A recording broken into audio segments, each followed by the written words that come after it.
Добрый день! Сегодняшнее мое видео посвящается моим дорогим курсовикам, дипломникам, магистрам и аспирантам, которых у меня довольно много и становится все больше и больше. Каждый год мы с вами сталкиваемся с одной и той же проблемой. При попытке начать работу над курсовой, дипломной и даже диссертацией нам необходимо в первую очередь провести литературный обзор. Вроде бы все просто, понятно. Нужно найти литературу, почитать, как-то обобщить, систематизировать. Но тем не менее, каждый год мы сталкиваемся с одной и той же проблемой. Литературный обзор получается недостаточно качественным. А это залог успеха всей работы. Поэтому я надеюсь, сегодняшний материал будет вам полезным, и благодаря этому видео нам удастся с вами повысить качество литературного обзора и, соответственно, ваших научных работ. Итак, я сегодня поговорю в первую очередь о тех источниках, которые мы используем для поиска литературы. Чуть позже я запишу еще другое видео о том, как систематизировать тот материал, который уже найден. Сегодня мы поговорим о том, как ищутся русскоязычные статьи и книги через электронную библиотеку и library, а также англоязычные статьи и книги через базу Elsevier, Science Direct и поисковую систему Google Scholar. Также, как можно сделать запрос через социальную сеть ученых ResearchGate. Это основные моменты, которые мы сегодня осветим. Итак, начнем вообще с того, почему мы ищем именно научные работы, а не пользуемся просто материалами различных сайтов. Дело в том, что когда мы просто заходим в какой-то поисковик, набиваем ключевые слова и находим сайты по интересующей нас тематике, скорее всего, мы найдем с вами информацию, которая уже является вторичной, а то и третичной. То есть, скорее всего, она уже устаревшая, она может быть 10 раз пересказанная своими словами различными журналистами, которые не до конца являются экспертами в теме, и другими людьми, которые, может быть, что-то слышали, что-то знают, но не разбираются до конца в предложенной тематике. Кроме того, когда мы берем информацию просто из интернета, очень высокий риск, что она уже является плагиатом. То есть это уже компиляция из первоисточников, причем далеко не первая. Кроме того, к сожалению, очень часто по тематике инновационной вы можете найти просто околонаучную ересь. То есть тех людей, которые считают себя экспертами и будут вам говорить какую-то позицию о том, что, ну, например, что ветровая энергетика очень вредна, потому что в Земле червяков она беспокоит. Может быть, конечно, беспокоит, но тем не менее не настолько вредна. И вот это вот мнение, которое является экспертным, оно просто представляет собой ересь. Нужно сказать, что современный интернет, к сожалению, это не такой вот чистый источник хорошей информации, а чаще всего напоминают, ну, такую помойку, скажем честно, в которой нужно долго и достаточно хорошо рыться, чтобы найти что-то полезное. Поэтому будем делать акцент именно на научные работы. Итак, давайте начнем с того, как работать с библиотекой и library. Если вы еще ни разу не регистрировали свой аккаунт на библиотеке и library, это нужно сделать. Это бесплатно, но, к сожалению, сейчас по гостевому доступу вы практически ничего там не найдете. Вам нужно обязательно зарегистрироваться. После того, как у вас есть свой аккаунт, вы можете начинать поиск.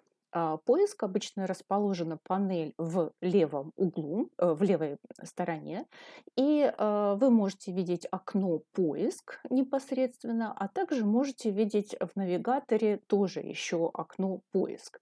Лучше искать через второе, потому что вы сразу получаете доступ к так называемому расширенному поиску.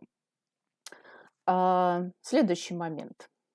Когда вы видите уже то, что перед вами в e-library, У вас есть поисковая строка и дальше различные варианты, как будет происходить поиск, по каким источникам, с какой морфологией и так далее и тому подобного. Я рекомендую поступать так. В поле «Что искать» мы задаем какие-то ключевые слова, которые описывают тему нашего исследования.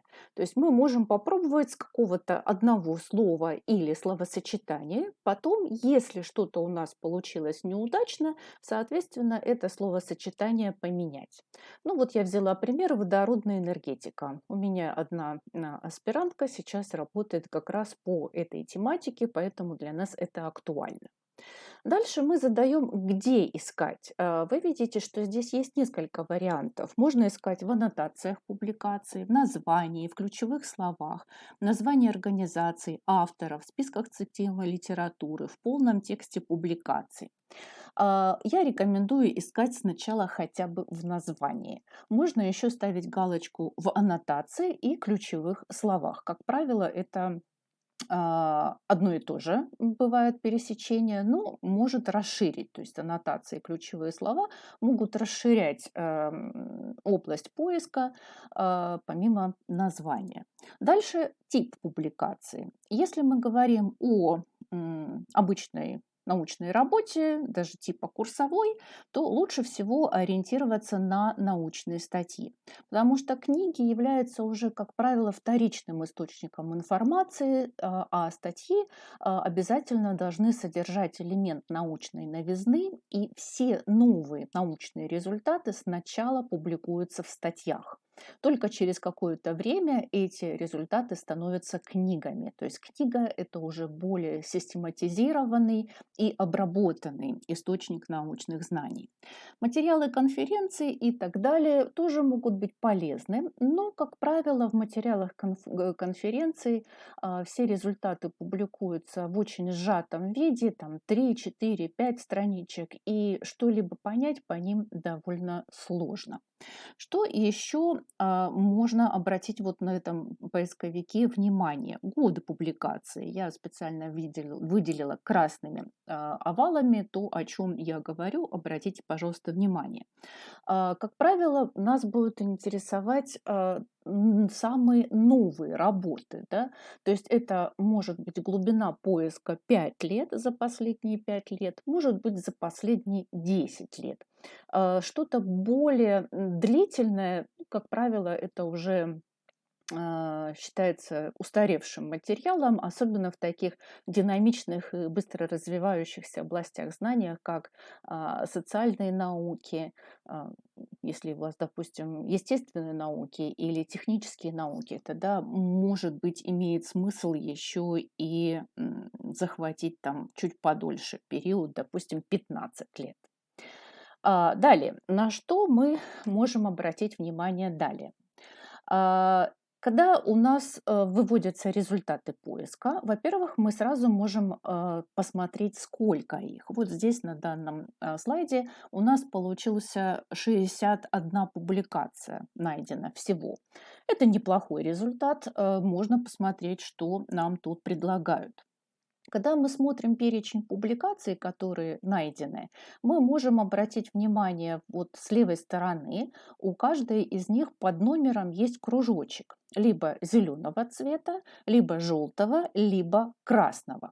Зеленый цвет для нас наиболее предпочтительный. Это говорит о том, что статья находится в свободном доступе. То есть ее можно будет скачать либо с сайта e-library, либо с сайта непосредственно издательства самого журнала. Желтый цвет тоже не так плохо. То есть, как правило, это говорит о том, что статья находится в репозитории e-library, и ее можно купить. Стоит это недорого, максимум 100, там, 200 рублей.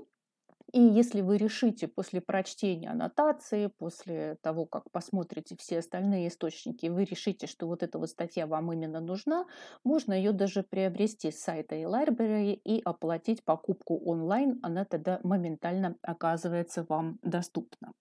Ну и если вы видите красный значок, к сожалению, такой статьи в свободном доступе нет. Также прошу обратить внимание, это бывает полезно, на столбик справа, где указано количество цитат каждой из приведенных работ. По идее, чем больше цитирований, тем более значима работа. Поэтому, если вы отбираете для себя какие-то статьи, лучше, конечно, обратить внимание на те работы, которые имеют более высокие показатели цитирования.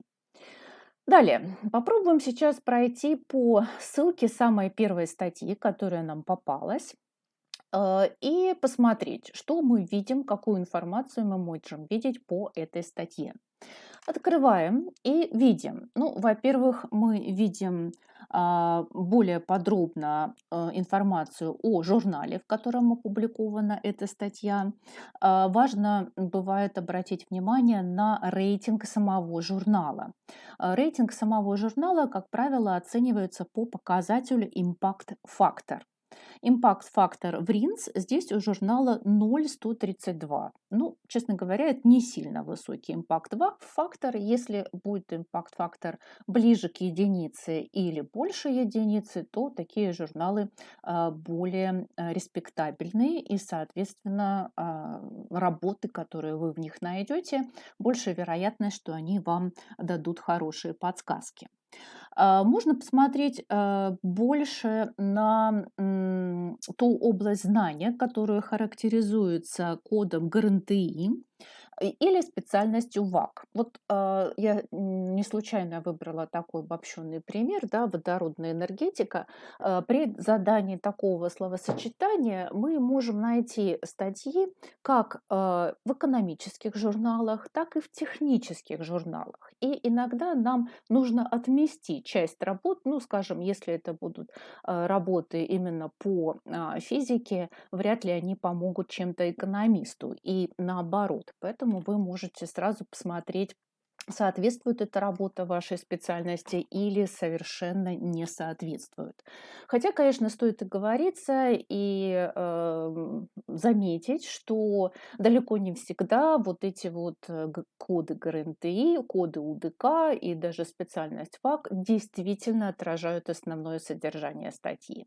Бывает, что сами авторы ставят эти коды недостаточно точно, и бывает, что содержание статьи является междисциплинарным, тогда указать такие коды бывает достаточно проблематично. Что еще мы здесь посмотрим? Опять-таки справа я вам показываю, что полный доступ к этой статье открыт, то есть мы можем вот сейчас нажать на зелененький кружочек и прямо скачать текст статьи в свою копилочку, либо прочитать сразу же, либо пока что отложить. Пройдем по ссылке второй статьи из того набора, что нам выдался при поиске. Здесь мы уже видим, что статья не находится в свободном доступе, ее можно приобрести. Причем стоимость ее всего 100 рублей. Ну, конечно, если вы купите 100 источников по 100 рублей, это будет дорого, но если вам нужно всего 2-3 хороших источника, то можно где-то и потратить 200-300 рублей, чуть дороже, чем чашка кофе, зато очень сильно облегчит вам жизнь эта информация. Всегда также считается хорошим тоном развернутая аннотация. То есть вот здесь вот рекомендую, прежде чем покупать статью, конечно, прочитать аннотацию и попытаться по аннотации понять, насколько интересна вам эта статья.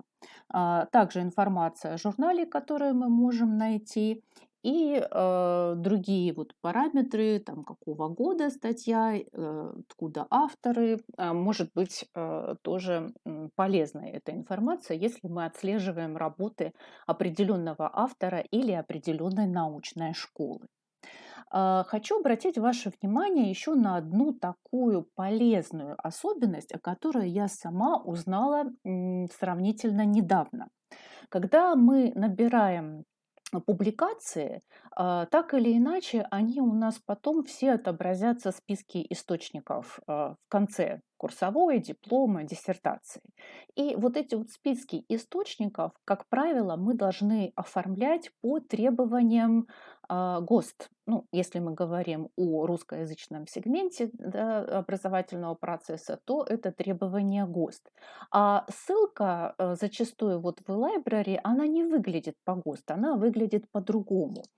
И есть возможность сразу получить эту ссылочку так, чтобы она выглядела по ГОСТу. Вот здесь вот обратите внимание, это вот как раз полезная вещь. Вот сейчас как раз вы видите, что нажав на кнопочку «Ссылка», вы получаете возможность скопировать ссылку по ГОСТ и сразу вставить ее в свой список литературы, чтобы потом не переделывать и не переоформлять свою курсовую дипломную работу сотни раз. Этот важный момент, я хочу сделать на нем еще раз внимание, что и library предоставляет нам такую возможность. Если вы не сохраните эту ссылку, то потом вам придется делать это самостоятельно, ну, то есть, по сути, делать двойную работу. Пойдем дальше. Итак, сколько статей нужно выбирать? Когда вы работаете с поиском только первый раз, то есть первый раз взяли тему и первый раз делаете по ней поиск, выберите хотя бы 10-15 статей. Ну, постарайтесь выбрать, конечно, вот как я уже упоминала, статьи в научных журналах более или менее высокого рейтинга и прочитать эти статьи. Я делаю акцент на том, что прочитать. Вы знаете, сейчас в нашем мире умение читать очень недооцененный скилл, да? То есть очень часто мы совершаем ошибки просто потому, что не читаем или читаем очень поверхностно. Так вот, чтобы понять, подходят эти статьи, не подходят, нужно дальше продолжать поиск или можно его уже как-то видоизменять и модифицировать, нам нужно обязательно прочитать эти статьи. Когда вы прочитаете, каждый раз попытайтесь выбирать и где-то записывать новые моменты, которые являются для вас наиболее интересными, там, удивительными, запоминающимися. Если у меня статья в электронном виде передо мной, я читаю с какого-то электронного носителя, как правило, я прямо копирую часть текста, которая для меня оказалась интересной и важной, не для того, чтобы потом эту копированную вставить в свою работу, а для того, чтобы потом переосмыслить и перефразировать и систематизировать.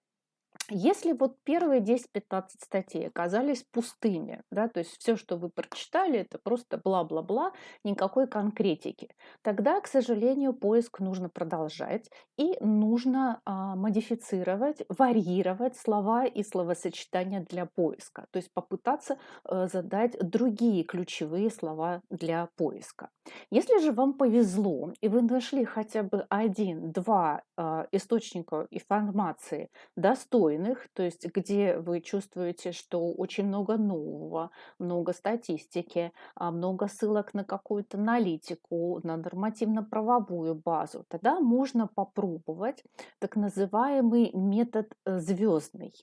То есть вы смотрите, на какие источники ссылаются авторы статьи, то есть смотрите еще и список литературных источников в конце той статьи, которую вы выбрали, и из этой статьи вы можете выбрать интересные литературные источники. То есть, как правило, хорошие работы, методологически правильно выстроенные, с хорошей подачей, они опираются на классические работы предшественников, о которых вы можете даже не знать, если эта тема для вас нова. Или эти работы могут опираться на какую-то аналитику, нормативно-правовую базу, которая уже разработана в мире, которая признана ведущими мировыми агентствами, мировыми центрами, и вы тоже можете об этом не знать, если вы первый раз работаете с темой. Так вот, как раз в хороших статьях, в литературных источниках вы можете найти именно те первоисточники, с которыми желательно работать. Итак, если вам повезло, вы дальше можете практиковать звездный метод. Если не повезло, то продолжайте искать дальше. В любом случае, когда у вас уже есть 10-15 статей, дальше вы можете добавлять вот волнами, то есть примерно еще по 10 источников. И опять-таки выписывать все самое новое, самое интересное. Поверьте, с каждым разом этого нового будет становиться меньше, меньше и меньше. Какой должен быть список публикаций по объему? Это немножко другой вопрос. Это вопрос формальный, да, то есть мы все прекрасно понимаем, что мы можем найти 100 работ и из них включить в список литературы только 20, а может быть наоборот, что мы можем найти 20 работ и на их основе сделать список литературных источников и 60, и 70 работ. Конкретные требования, как правило, устанавливаются вузом. Недавно в своем телеграм-канале я размещала методические рекомендации двух вузов, Рудена и РЭО.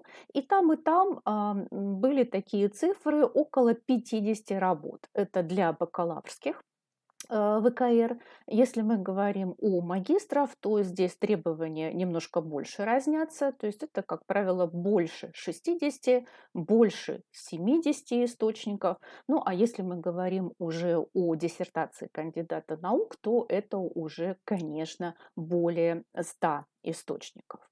Следующий источник информации, о котором мы будем говорить, это Science Direct. Science Direct очень хорошая база публикаций. Эта база публикаций, она в основном включает публикации издательства Elsevier. Это очень мощное издательство, и надо сказать, что именно это издательство было основоположником базы данных Scopus, одной из ведущих баз литературных научных источников на сегодняшний день. Science Direct можно работать без регистрации. Скорее всего, регистрация вам ничем не поможет, и никак не улучшить ваши позиции поиска, потому что доступ к этой базе, как правило, платный. Российские вузы имели этот доступ, как правило, по платной подписке. Сейчас в связи с войной доступ для российских вузов, к сожалению, закрыт. Тем не менее, можно работать как гость и кое-что тоже найти. Итак, когда вы открываете просто сайт Science Direct, вы тоже видите перед собой поисковую строку, вот как здесь сейчас на картинке. Забиваем туда на английском языке то же самое словосочетание Hydrogen Energy и нажимаем Search. Кроме того, я вам обвела в кружочек, есть еще вариант продвинутого поиска. Давайте посмотрим, что это такое. Значит, с продвинутым поиском вот такая вот история у нас получается. Во-первых, сейчас одну секундочку про обычный все-таки еще поиск расскажу. В результатах поиска, как правило, с левой стороны мы также видим возможности как-то фильтровать публикации, которые мы нашли. Мы можем выбрать определенные года, мы можем выбрать тип статьи, то есть это обзорная статья или это статья исследовательская, или это материал, включенный в какую-то энциклопедию или какой-то параграф книги. Кроме того, мы можем выбрать для себя сразу а, какие-то журналы, если мы знаем, в каких именно журналах мы хотим искать, и можем выбрать для себя область знания, subject areas, да, то есть вот здесь мы конкретно можем убрать те subject areas, которые нас не интересуют. То есть если вы ищете именно экономические параметры развития водородной энергетики, то, допустим, что-то по тематике химии вы можете смело исключить из своего поиска. Далее смотрим на сами публикации. Сейчас много публикаций у нас вообще а, публикуется в формате Open Access. Если это так, то вы увидите рядом с публикацией, с типом публикации над ее названием зелененькую точечку и знак Open Access. Если это так, то вам очень повезло, значит, вы получите полный текст этой статьи, просто перейдя по ссылке. Если статьи в открытом доступе нет, тогда вы можете знакомиться с содержанием аннотации. И причем надо сказать, что в англоязычных источниках требования к аннотациям значительно более жесткие, чем в русскоязычных. То есть здесь по аннотации вы всегда сможете понять, о чем идет в статье речь, какой метод применялся, какие результаты были получены. То есть здесь вот чтение аннотации очень и очень полезно. Хочу дать несколько советов. Ну, во-первых, несмотря на то, что Elsevier это не единственное научное издательство, есть другие, но оно является очень хорошим. И журналы Elsevier, они обладают очень высоким импакт-фактором и не публикуют ерунду. То есть можно смело опираться на эти источники, и если вы находите несколько хороших источников, достойных, вы очень серьезно облегчаете себе работу. То есть вы таким образом можете получить и идеи для своего исследования, и данные для своего исследования, ну и вообще общее понимание темы исследования. Читайте, переводите аннотации, даже если ваш английский не блещет, хотя надо сказать, что знание английского – это очень важный скилл, и его надо развивать. Ну, если даже у вас с английским есть определенные проблемы, в принципе, вы можете воспользоваться с Google переводчиком. Сохраняйте ссылки на статьи, чтобы потом можно было опять-таки ставить их в список литературы.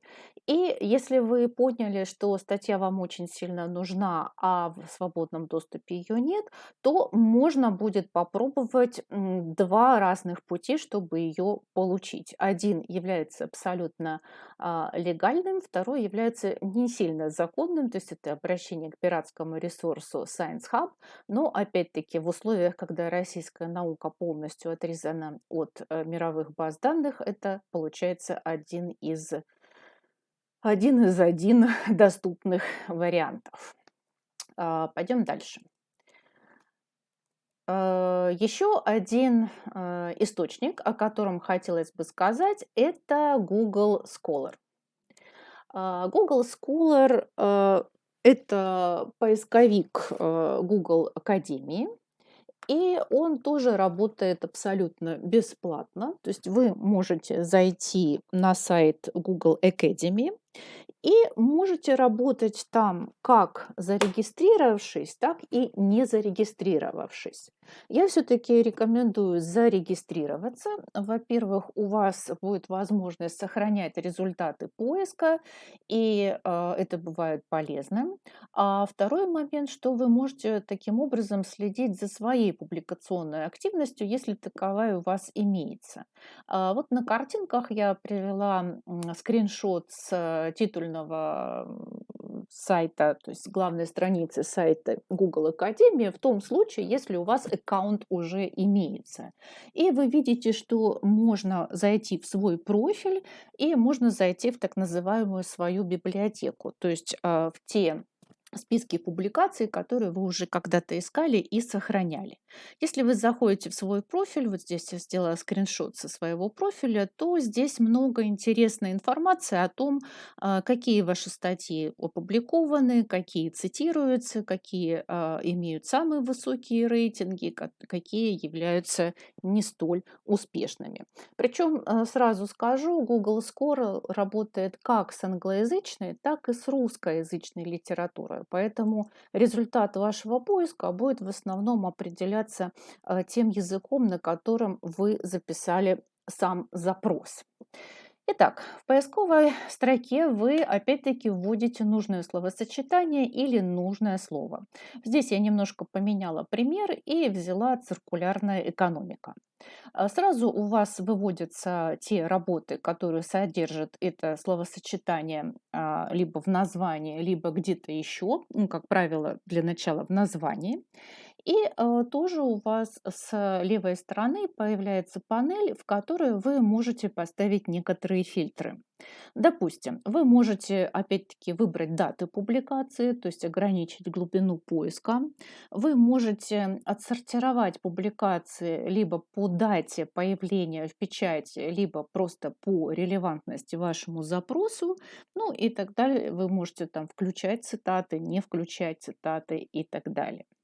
Надо сказать, что Google Scholar, в отличие от eLibrary и Science Direct, это все-таки не база данных, а именно поисковик. То есть сами тексты публикации он ни в коем формате не сохраняет и не имеет. Поэтому если вы хотите получить текст публикации, вам нужно будет переходить на сайт по ссылке, которую вы здесь видите, на сайт самого издателя.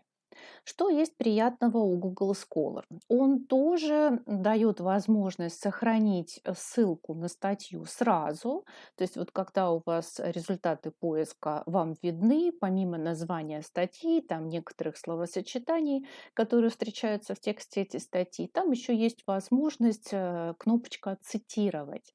Вот нажимая эту кнопочку «Цитировать», вы получаете возможность цитировать публикацию сразу в нескольких форматах. Ну, опять-таки, если вы пишете курсовую работу или дипломную, то вам нужен формат ГОСТ. Если же вы пишете научную статью, бывают такие продвинутые у нас магистры, тем более аспиранты, когда они уже пишут самостоятельно или с научным руководителем статью в журналы научные, в том числе и англоязычные. Там часто употребляется так называемый формат АПА. Он немного другой. И переделывать из формата в формат публикации, поверьте мне, не самое приятное занятие. Поэтому, опять-таки, можно сразу сохранять эти ссылки. Кроме того, если вы ищете статью, вам часто понадобится ее Digital Object Identificator или DOI, цифровой идентификатор. Если нет у вас свободного доступа к статье, а его, скорее всего, здесь нет, вам нужно хотя бы найти и сохранить DOI, потому что потом он вам может понадобиться при поиске текста публикации.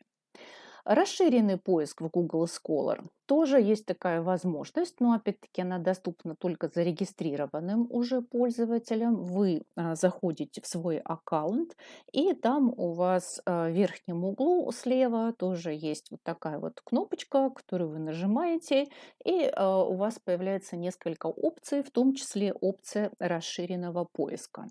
В расширенном поиске можно больше вариаций себе позволить. Допустим, то словосочетание, которое вы задали, можно попросить, чтобы это словосочетание встречалось все слова из этого словосочетания или хотя бы одно слово из этого словосочетания, либо в любом месте статьи, либо в заголовке статьи и так далее. То есть расширенный поиск, он дает нам больше возможностей и облегчает нам жизнь, поэтому пользоваться им вполне себе рекомендуется. Где брать полные тексты статей? Вопрос, конечно, очень интересный и важный. Про формат Open Access мы уже с вами сказали. Я лишь хочу добавить, что сейчас он набирает все больше и больше популярность, и во многих журналах, которые раньше не практиковали этот формат, часть статей публикуется в формате Open Access.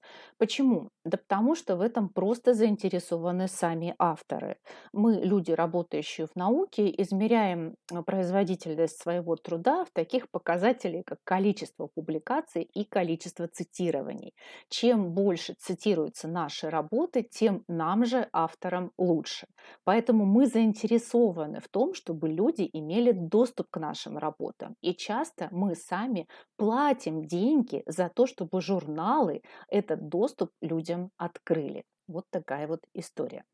Кроме того, есть сейчас даже журналы, которые полностью работают на формате Open Access. Например, издательство есть такое MDPI, швейцарское. У него большое количество журналов, более 100 во всех областях науки. И все журналы абсолютно имеют открытый доступ. Это очень хороший источник знаний. Можете им пользоваться. Это издательство имеет прекрасный сайт, на котором самостоятельно можно делать их поисковик, используя, делать поиск.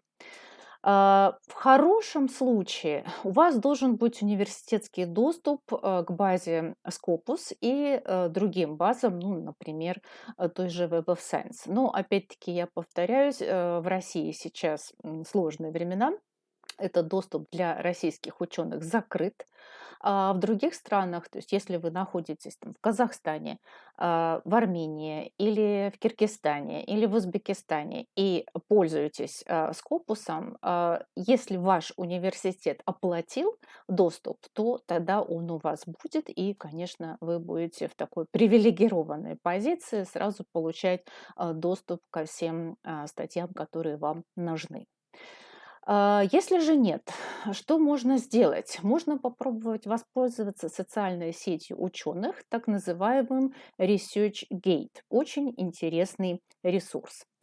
ResearchGate, здесь тоже нужно зарегистрироваться будет, чтобы с ним работать.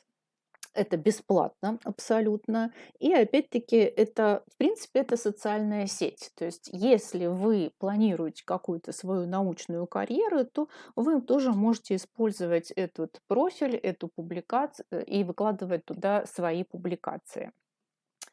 В поисковой строке здесь тоже есть свой поисковик. Вы набираете нужное вам словосочетание, и, скорее всего, вы что-то найдете.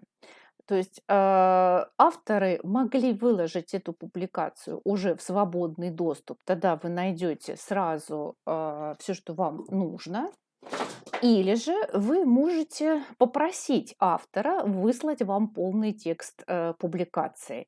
Для этого у ResearchGate есть хорошие функции написания запроса к автору, и надо сказать, что авторы часто отвечают. То есть если автор есть на ResearchGate, то, скорее всего, он вам ответит. Ну, скажем, вероятность примерно 80-90%, потому что, опять-таки, авторы сами заинтересованы в том, чтобы их работы цитировали. Ну, не всегда авторы делают это быстро. То есть я вот сама захожу в ResearchGate не каждый день. Да? То есть иногда автор не сразу увидит у вас запрос, вам придется, возможно, подождать и неделю, ну, если меньше повезет, то может быть и месяц. Но, тем не менее, это легальный и вполне себе рабочий способ поиска источников. Если вы попробовали все, и тем не менее у вас как-то плохо получается, что можно изменить? Ну, во-первых, можно попробовать разные сочетания ключевых слов. То есть построение самого поискового запроса– это отдельное искусство. Этому тоже нужно учиться, поэтому пробуйте разные сочетания. Дальше, если вы ищете статьи на английском языке, убедитесь, что вы используете правильный термин, потому что далеко не все термины совпадают в русском и английском. Некоторых терминов, которые мы используем на русском языке, просто не существует в английском и наоборот. То есть нужно предварительно убедиться, что вы правильно используете терминологию. Если и это не помогает, ну, можно еще попробовать и через обычный Google, хотя я с самого начала говорила, что это не очень хороший вариант, но тем не менее, кое-что мы можем найти и так. Особенно если мы ищем документы типа white papers, это такие вот аналитические нормативно-правовые документы, которые любят публиковать в европейских странах, в странах Европейского Союза, в Соединенных Штатах, и тогда вы вполне можете воспользоваться этими документами. Только убедитесь, пожалуйста, что вы ориентируетесь на официальные источники. То есть это сайты международных или государственных учреждений, промышленных ассоциаций, международных агентств и так далее. Я крайне не рекомендую брать информацию из новостей различных газет, различных журналов, интернет-версии. Как правило, эта информация, это не первоисточник, это уже информация в обработке журналиста. Журналисты далеко не всегда владеют вопросом, экспертными знаниями, поэтому часто вы получаете искаженную информацию. Всегда, даже если вы что-то нашли в новостях, всегда ищите первоисточник. То есть если вам в новостях написано, что Международное энергетическое агентство не рекомендует использовать технологии улавливания и хранения карбона, там, СО2, да, вы перейдите по ссылке и прочитайте все, что пишет об этом Международное энергетическое агентство. И вы поймете, что смысл, ну, не то чтобы с точностью, да наоборот, но очень сильно искажен был в этой новости. Ищите первоисточники. Чем выше качество вашего источника, тем меньше вам придется копаться в информации. 5-7 качественных источников этого, как правило, на самом деле достаточно. Эти источники заменят вам сотни некачественных работ, сэкономят ваше время и сэкономят ваши силы. Итак, в завершение хотелось бы сказать буквально несколько фраз из личного опыта. Найти можно все. Очень часто ко мне приходят мои студенты, магистры и говорят: Светлана Валерьевна, я ничего не нашел. Ребята, это неправда. Найти можно все, нужно только потратить силы и время. Далее, когда вы ищете источники и что-то находите, всегда используйте какую-то свою систему сохранения этих источников, да, чтобы потом у вас не получилось так, что вы что-то где-то прочитали и не можете вспомнить, где я это видел. Иногда помнишь, как выглядит сайт, что там было что-то синенькое со звездочками, и вот там было написано вот эта вот очень интересная фраза, и потом это практически невозможно найти. Всегда сохраняйте ссылки, сохраняйте, каким-то образом это упорядочиваете, это уже ваше дело. Я видела различные варианты, кто-то это делает просто в вордовском файле, кто-то делает Excel, кто-то использует специальные программы, которые помогают сохранять ссылки на источники. Ну и последнее, что хотелось бы сказать, даже если вы не владеете каким-то языком, не смущайтесь использовать автоматические переводчики, потому что Google неплохо справляется с этим. То есть, конечно, вам придется еще дополнительно посидеть, поразбираться, но тем не менее. Мне доводилось искать информацию на армянском языке, хотя я им не владею, и ничего нашла.